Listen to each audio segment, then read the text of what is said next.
por el hombre, que manifiesta lo que piensa o siente. Esto se puede expresar mediante signos o palabras. Algunas características de este tipo de lenguaje es que es efímera, quiere decir que no es duradera, inclusive es directa y espontánea.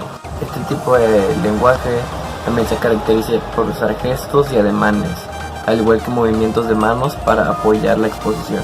Existen 3 elementos fundamentales para que se lleve a cabo el lenguaje oral, los cuales son el emisor, el mensaje y el destinatario. El emisor es aquel sujeto que emite, persona que anuncia el mensaje en un acto de comunicación. El mensaje es el que transmite el emisor, que es un conjunto de señales o signos que son un objeto de comunicación para el destinatario. Y el destinatario es el sujeto que recibe el mensaje que se está transmitiendo por el emisor. Y todo esto sucede a través de un canal.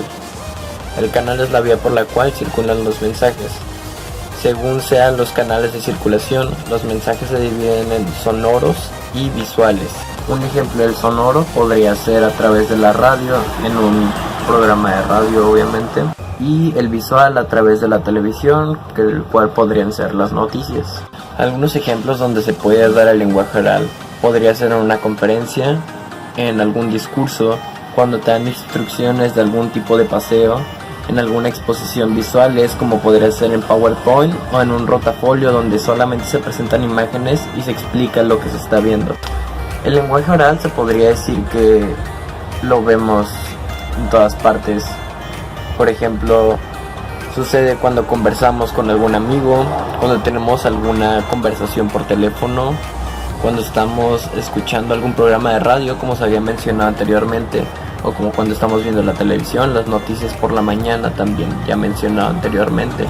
También cuando cantamos alguna canción, cuando nos presentamos alguna obra teatral o ya sea también de ópera, o también cuando participamos en clase levantando la mano. Y básicamente eso es el lenguaje oral, como la que está sucediendo ahora mismo. Yo estoy transmitiendo un mensaje hacia una audiencia, esperando que reciba el mensaje que les estoy proporcionando. El oral inclusive puede ser, no necesariamente tiene que ser de forma hablada, sino que también puede ser de una forma no verbal, en la que se puede hablar con señas o también con señalamientos, como son las leyes de tránsito, en la que se ven los señalamientos en los que no se puede ir para un sentido de una calle porque es el sentido contrario, o también como podría ser los señalamientos para los discapacitados en los estacionamientos. En resumen, el lenguaje oral siempre va a constar de 3 elementos muy importantes, el cual es el emisor, el mensaje y el destinatario. Por ejemplo, ahorita está hablando sobre los señalamientos. Aquí por ejemplo está lo de los lugares para los discapacitados, que aquí el emisor está dando el mensaje de que en ese lugar no se pueden estacionar cualquier persona, sino que es especialmente para las personas con discapacidad. Y aquí cuando llega el destinatario, cuando llega el mensaje que es para el destinatario que se quiere estacionar ahí, ve la señal de que es exclusivo para los discapacitados. Ahí es cuando llega el mensaje y se da cuenta, ok, este lugar no es para mí, no puedo ponerme en ese lugar. Y ahí es cuando cumple el mensaje que está transmitiendo el emisor hacia el destinatario. Buenas noches, buenos días, buenas tardes. Mi nombre es Luis Antonio Ayala, alumno de Unipac, segundo sabatino. El día de hoy voy a hablar con ustedes acerca del lenguaje escrito, que se expondrá en la importancia del lenguaje en sus diversas manifestaciones.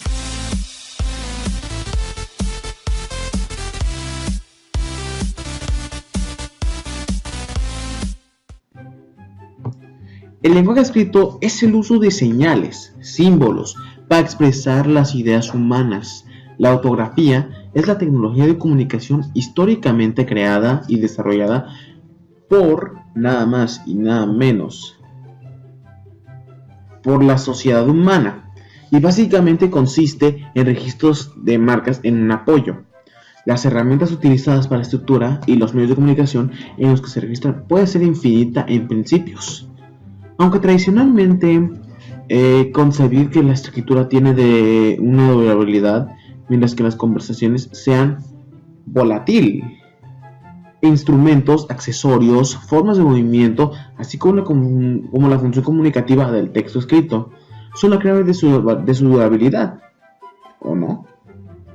Como medio de representación, el lenguaje escrito es un proceso sistemático de codificación de signos gráficos que le permiten registrar con gran precisión el lenguaje hablado a través de señales visuales, dispuestas regularmente en no había excepción. A esta regla es la escritura braille. Así es, la palabra braille, cuyas señales son táctiles.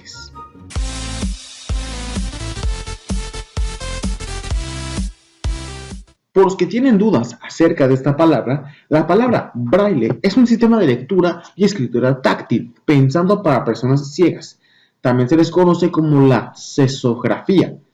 Esto fue ideado por el francés Louis Braille a mediados del siglo XIX, que se quedó ciego debido a un accidente durante su niñez mientras jugaba en el taller de su padre, cuando él tenía 13 años. El editor de la Escuela de Ciegos y Sordos de París, donde estudiaba el joven Braille, le pidió que probara un sistema de lectoescritura táctil inventado por un militar llamado Charles Barber de la Serre, para transmitir órdenes a puestos avanzada sin tener necesidad de delatar posición durante las noches.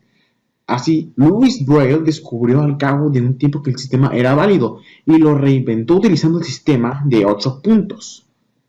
Al cabo de unos años lo simplificó, dejándolo en un sistema universalmente conocido y adaptado en 6 puntos. Esto resulta muy interesante también por tratarse de un sistema de numeración binario que precedió a la aparición de la informática. La escritura es diferente de los pictogramas, en las que no solo tienen una escritura secuencial, lineal clara.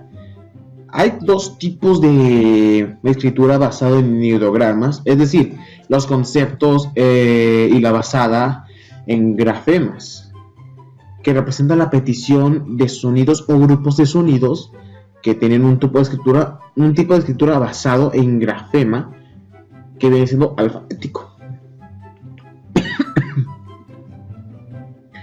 El estudio, o mejor dicho, el escrito jeroglífico es el más antiguo de lo actual, por escrito, y se ve como una transición entre pictogramas e ideogramas.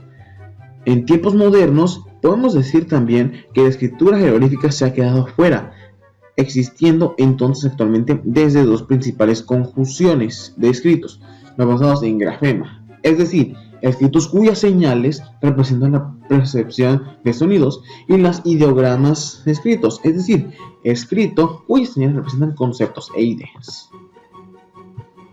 Desde la primera reunión, los grafémicas estudian de acuerdo con el grado actual, claramente de su uso en el romance escrito, que se basan en el latín alfabético, árabe, en el alfabeto árabe, cirílico o hebreo, basado en ese hebreo alfabético, eleicos, basado en el griego alfabético, hindúes.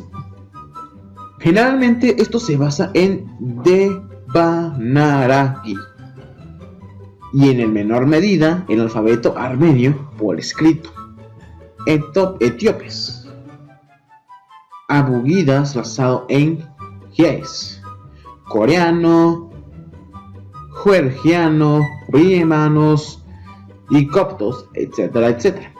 Las escrituras glagolíticas y góticos han caído de un desuso. Muy a menudo hay que decir que la intención de escritura es producir textos que son efectuados de la actividad de la lectura. ¿Qué es el lenguaje mímico? Un lenguaje mímico o el lenguaje de signos es un lenguaje que utiliza gestos, signos, expresiones faciales y corporales en lugar de sonidos en la comunicación, y son las lenguas naturales de cada comunidad sorda en todo el mundo. El término de lenguaje mímico Se refiere a nuestra capacidad para expresar lo que sentimos o pensamos a través de los gestos. No obstante, más allá del lenguaje mímico consciente, que es aquel que utilizamos para hacernos comprender por personas que no hablan nuestro mismo idioma, también existe un lenguaje mímico que transcurre de manera automática y que se expresa.